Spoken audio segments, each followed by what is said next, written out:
Lors d'une mission d'analyse des combats de la guerre de sécession, un massacre marqua l'endroit où une équipe allait plus tard prendre l'une des photographies les plus célèbres du conflit.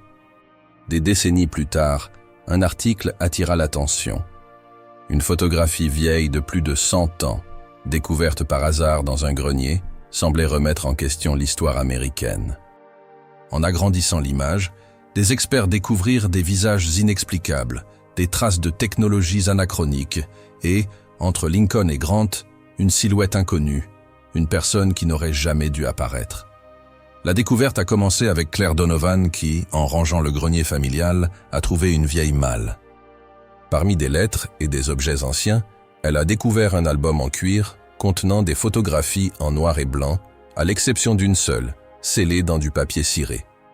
En l'ouvrant, elle a vu Abraham Lincoln, entouré de généraux, sur une image étonnamment colorée. Problème, la photographie couleur n'existait pas en 1865. Intriguée, Claire soumit sa découverte au professeur George Kramer, spécialiste de la photographie de la guerre de sécession. Il confirma l'authenticité du document, mais le déclara impossible. Les pigments et les composés chimiques incrustés dans le papier dataient du XIXe siècle, soit d'avant l'invention du procédé couleur moderne. L'image défiait l'histoire et la science. Mais le plus grand mystère n'était pas la couleur, c'était l'homme entre Lincoln et Grant. Son identité n'était consignée dans aucun document historique. En le reconnaissant, Claire comprit que la photo recelait un secret de famille, un lien caché entre les générations et un héritage qui n'aurait jamais dû être révélé. Les officiers posaient avec une rigidité figée, exhibant leur grade et leur sabre d'apparat. Le personnage central, en revanche, restait discret, sans insigne, sans nom correspondant au portrait connu de l'époque. Il portait un uniforme, certes, mais sans aucun signe distinctif de grade. Son expression, ferme, concentrée, comme si elle ne faisait pas simplement partie de la photographie, mais qu'elle était quelque chose au-delà. Claire a alors compris. Elle avait déjà vu ce visage, non pas dans des livres, mais sur une photo bien plus récente appartenant à sa propre famille. Elle ouvrit une image numérique sur son téléphone portable, une photo de 1912 montrant un homme devant une grange, une main posée sur la tête d'un chien. Il était plus âgé et plus corpulent, vêtu comme un fermier, mais la mâchoire, les oreilles, l'arc de ses sourcils, c'était bien lui, le même homme, aux côtés d'Abraham Lincoln, près de 50 ans plus tôt. « Ça doit être mon arrière-arrière-grand-père », murmura Claire. Le professeur Kramer leva les yeux, alarmé. « Quoi ?» Elle insista en lui montrant la photo. Kramer se pencha sur l'écran, fronçant les sourcils en comparant les deux images. « Il ne figure dans aucun document de la guerre de sécession », murmura-t-il, plus pour lui-même que pour elle. Il était peut-être volontaire, un civil déguisé en soldat. Un silence pesant s'ensuivit. « William Donovan », lui rappela Claire. Mon grand-père racontait souvent des histoires à son sujet. Son grand-père avait combattu pendant la guerre, mais avait disparu avant la fin. Aucun détail n'a été donné, si ce n'est qu'il n'est jamais revenu. Il a été porté disparu au combat. Claire ouvrit son ordinateur et commença à consulter les archives militaires de la guerre de sécession. Quelques minutes plus tard, elle trouva Donovan, William, grade, infirmier, 104e régiment d'infanterie de New York. Statut, porté disparu. Dernière fois vue, 6 avril 1865. Une seule entrée, une seule note. Aucune explication. Kramer garda les yeux rivés sur l'écran. Le 6 avril, murmura-t-il, 3 jours seulement avant la reddition de Lee. Claire hocha lentement la tête. Alors, s'il a disparu le 6 avril, comment se fait-il qu'il apparaisse sur une photo du 9 avril à Appomattox, à côté de Lincoln? Kramer ne répondit pas. Il était déjà en train de taper frénétiquement sur son ordinateur portable. Quelques minutes plus tard, il leva les yeux. Il n'existe aucune photographie connue de Lincoln à Appomattox, seulement des gravures, des croquis et des lettres. Si elle était réelle, ce serait la première image authentique de ce moment historique. Claire ressentit une fierté soudaine, aussitôt suivie d'une profonde peur. Cela pourrait-il prouver que son arrière-arrière-grand-père était plus qu'un simple médecin de guerre? Ou bien avait-il été placé là intentionnellement, au mauvais endroit, au mauvais moment? Si quelqu'un l'a intentionnellement piégé sur cette photo et a ensuite fait en sorte que le monde l'oublie, alors l'enjeu était bien plus important. Des archives effacées, de vagues rumeurs familiales, une photographie peut-être vouée à disparaître. Le silence qui entourait Donovan ne ressemblait pas à un oubli historique. Il semblait planifié, construit, comme si un mécanisme bien plus puissant avait été mis en branle pour l'enterrer jusqu'à présent. Soudain, Claire se souvint d'une très vieille lettre que son grand-père lui montrait souvent, jaunie par le temps et presque illisible. Elle avait été écrite par William Donovan, des décennies après la fin de la guerre. Mais une phrase la retint particulièrement. « Si jamais vous retrouvez la photo avec la chaise, brûlez-la. Elle n'aurait jamais dû être conservée. » Le message était direct, écrit à la hâte. Cette photo n'était pas simplement un objet d'une autre époque. Elle était dangereuse. Et le véritable danger se trouvait juste sous nos yeux. L'atmosphère autour de Claire semblait plus lourde à présent, imprégnée de la conscience que rien dans l'histoire n'avait jamais été aussi stable qu'il n'y paraissait. L'équipe du laboratoire reporta son attention ailleurs, non pas sur Lincoln ni sur Grant, mais sur l'homme qui se trouvait parmi eux. Celle que l'histoire avait abandonnée. Non pas disparue, mais cachée. Non pas effacée, mais délibérément soustraite à l'existence. Et maintenant, avec l'avènement de la photographie, une question a refait surface. Une question rarement posée à voix haute. Pourquoi? Si William Donovan a été déclaré disparu, que faisait-il à côté d'Abraham Lincoln sur une photographie datée après sa disparition? À première vue, William Donovan était une anomalie, présent, silencieux, au moment le plus tendu de la guerre de sécession, et pourtant absent de tous les documents officiels. Aucun grade militaire, aucune promotion, aucune trace de son décès.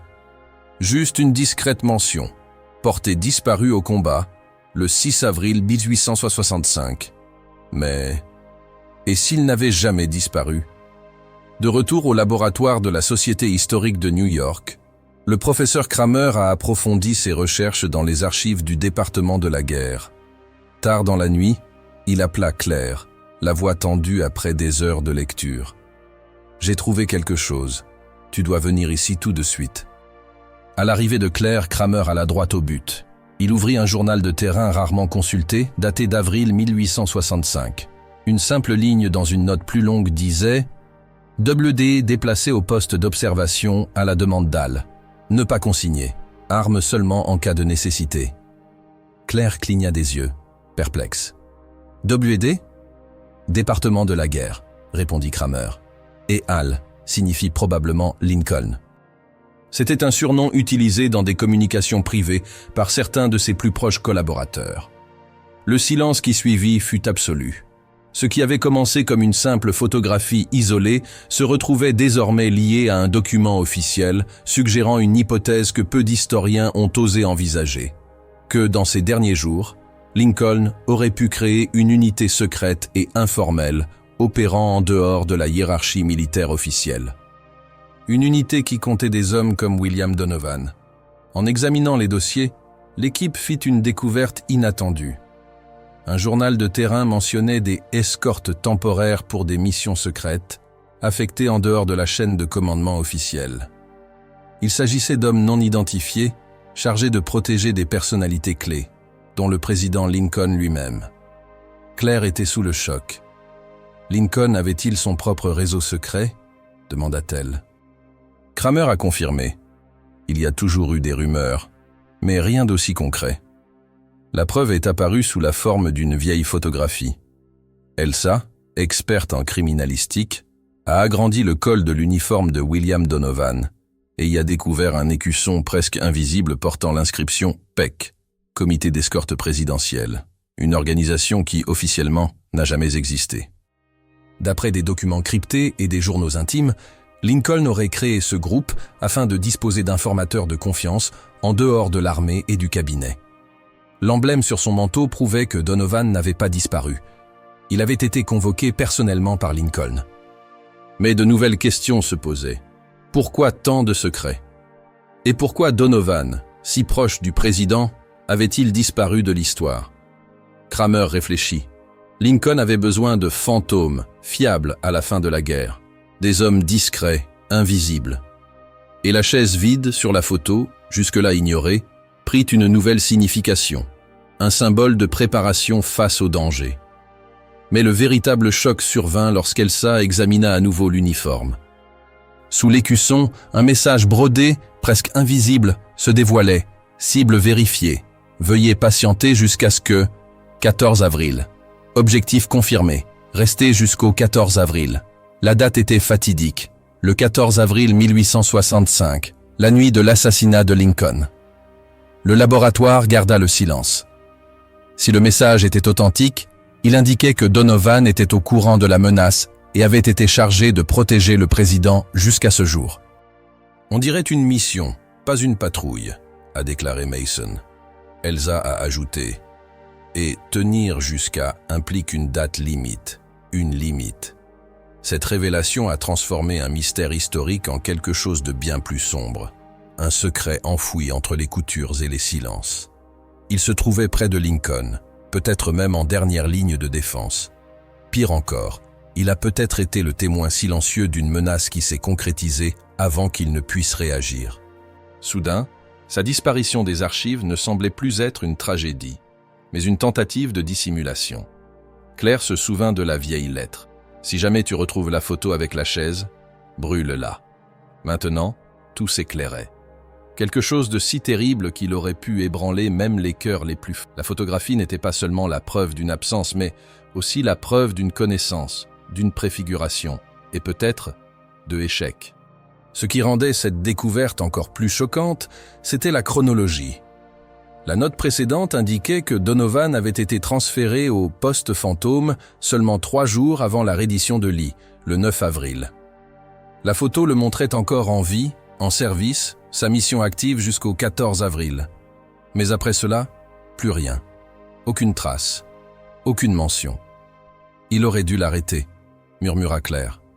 Kramer garda le silence. De nombreuses inconnues subsistaient. Peut-être Donovan avait-il les moyens d'empêcher l'attaque, mais il ne les avait pas. Peut-être attendait-il des ordres qui ne sont jamais venus.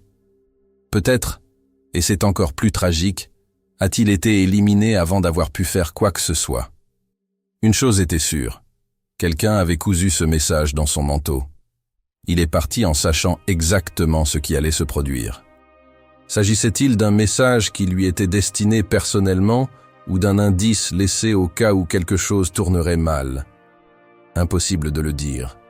Mais cette photographie, jadis considérée comme une curiosité d'époque, s'était transformée en toute autre chose. Le message soulevait également une possibilité terrifiante. Donovan il était réduit au silence avant même d'avoir pu agir? Pendant des jours, toute l'attention s'est portée sur les visages de la photo. Lincoln, Grant, Meade et le mystérieux William Donovan.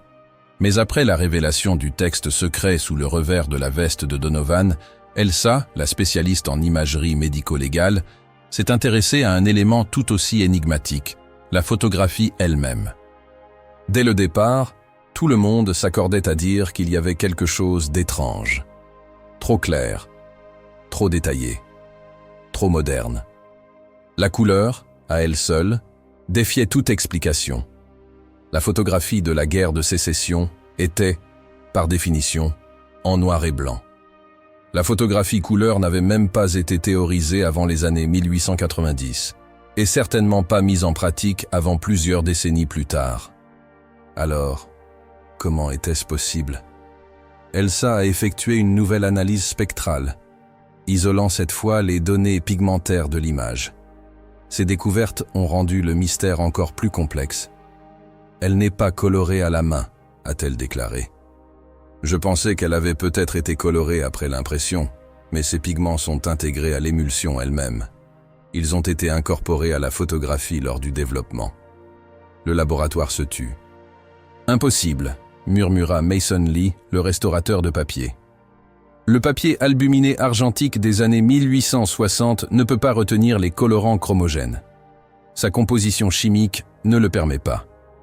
Elsa hocha lentement la tête. Et pourtant, D'une manière ou d'une autre, celui-ci se comporte bien. Son rapport détaillait l'analyse. Des couches de gomme arabique, des liants d'origine animale, et plus surprenant encore, des pigments organiques issus de la betterave et de l'indigo. Ces deux substances étaient utilisées pour teindre les tissus au XIXe siècle, mais n'avaient jamais été documentées par la photographie ancienne. Des composés oléoréactifs et exposés à la lumière dans un bain contrôlé, les produits chimiques semblaient se lier suffisamment longtemps pour fixer la couleur dans des conditions extrêmement spécifiques. Il s'agissait manifestement d'un prototype expérimental, trop complexe pour le grand public, trop fragile pour être reproduit. Et pourtant, il était là. « Mais comment est-ce possible ?» demanda Claire, stupéfaite devant l'écran. « Ce n'est pas qu'une simple photo, » murmura-t-elle. « C'est un prototype. » Kramer acquiesça. Cela semble tout à fait plausible. En consultant des documents historiques peu connus, Elsa découvrit quelque chose d'encore plus intriguant. Une entrée de journal datée de 1866, appartenant à l'un des assistants du photographe Timothy O'Sullivan, considéré comme l'un des plus grands photographes de la guerre de sécession. Le texte indiquait « Le président a demandé une plaque commémorative unique avec un code couleur pour son portrait. Aucune démonstration ne sera faite. Développement privé recommandé. » Cette phrase a illuminé toute la pièce. Kramer est allé plus loin. Lincoln n'a jamais été un homme obsédé par la vanité, mais plutôt par le sens. Il tenait à préserver ce qui comptait. S'il a effectivement commandé une expérience photographique, c'est qu'il entendait la laisser résister à l'épreuve du temps. Cela expliquerait tout. Cette photographie n'était pas destinée au public. Il ne s'agissait ni de propagande de guerre, ni d'archives militaires. C'était une capsule temporelle visuelle, une tentative de préserver non seulement des visages et des uniformes comme symboles, mais aussi des messages, des techniques et des indices, compréhensibles uniquement par les générations futures. Et qui de mieux placé pour garder un tel secret qu'une personne extérieure aux registres officiels? Quelqu'un sans public, sans témoin, jusqu'à ce qu'il soit possible de le révéler sans danger. William Donovan était resté silencieux parmi les plus hautes sphères de l'Union, mais son rôle n'était peut-être pas seulement celui d'un protecteur. Peut-être était-il un porteur, le gardien de quelque chose qui le dépassait, une photographie conçue à dessein. Un document qui dissimulait les derniers secrets d'un président, à la vue de tous. Mais une énigme demeurait. Si la photographie avait été prise en secret, pourquoi Donovan l'a-t-il conservée? Pourquoi a-t-il demandé à sa famille de la détruire? Et pourquoi, plus d'un siècle plus tard, ne refait-elle surface que maintenant? Claire l'ignorait, jusqu'à ce qu'elle découvre la lettre. Une simple page pliée, glissée dans la pochette de l'album photo original. Un mot signé simplement. Al. La question n'était plus de savoir si la photo était authentique, mais pourquoi Lincoln avait voulu qu'elle soit prise. À cet instant, Claire Donovan accepta une vérité que peu connaîtraient jamais. Sa famille avait préservé un chapitre oublié de l'histoire américaine. Ni une rumeur, ni une relique, mais un lien direct avec les derniers jours d'Abraham Lincoln, et avec un réseau secret si profond qu'il existait à peine sur le papier. En réexaminant le vieil album en cuir qui avait contenu la photographie couleur, Claire remarqua quelque chose qu'elle avait manqué. Une enveloppe fragile et décolorée, pliée à l'intérieur de la couverture. Pas d'adresse, pas de timbre. Juste un nom écrit à l'encre foncée, en biais, pour William. Ni nom de famille, ni expéditeur. À l'intérieur, il y avait une lettre manuscrite. Le papier était sec, mais étonnamment bien conservé. L'encre, bien que décolorée, était encore lisible.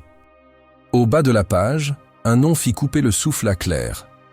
Kramer, portant des gants, ramassa la lettre et commença à la lire à voix haute. Une vieille lettre change tout. Écrite par Abraham Lincoln et adressée à un homme nommé William Donovan, cette lettre révélait une mission secrète. Observer, protéger et rester invisible, même face à l'histoire. Si l'histoire vous oublie, laissez-la faire, a déclaré Lincoln. De Donovan n'est pas le fruit du hasard. Il a été délibérément effacé des archives, des listes militaires, de la mémoire collective. Agent discret entre les généraux et les soldats, Il était le gardien de secrets que même le président ne pouvait révéler. Des décennies plus tard, une photographie couleur de la guerre de sécession, montrant Donovan aux côtés de Lincoln et Grant, refit surface. L'image défiait la chronologie photographique et révélait un personnage qui n'aurait jamais dû exister. Sa descendante, Claire Donovan, refusa des offres de plusieurs millions de dollars pour l'acquérir. La photo, disait-elle, n'était pas une marchandise. C'était une promesse.